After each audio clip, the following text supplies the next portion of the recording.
Luckily today, we live in a time where technology plays a huge role in our lives. There's a lot of different softwares out there that you can use literally just by hopping on Google and typing in measure my roof to get accurate measurements.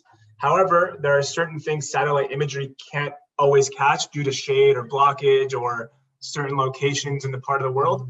If that is the case, I don't suggest for you to go on your roof, especially if you have a very high slope. It's not the safest thing to do. When you hire a roofer, they have their insurances, they have their workers' comp in place, so you can have, ease of mind making sure that if anybody falls off your roof, you're covered. In the situation you must go on your roof though, to get measurements, you would measure it just like you would measure anything else in the home square footage wise. So what you would do is you would start off at the top of the ridge, you would measure all the way down to the end of the eave or wherever your roof ends. Then you would measure from one side of the ridge to the other side of the ridge. That would give you one entire section, and you would pretty much do the same exact thing for every section across your roof. A lot of homeowners think that having a 2,000 square foot home or a 3,000 square foot home automatically means that they have the exact same square footage on the roof. That is almost never the case, as your roof square footage usually has a slope, and we measure down to the eaves, which is not part of the interior of the home. Also, you do have walls in the interior of the home. So when you're measuring living space, it's almost completely different than what the roof space is. A home's roof square footage, just to get some sort of an idea, is at the very minimum approximately 15% more than the living square footage.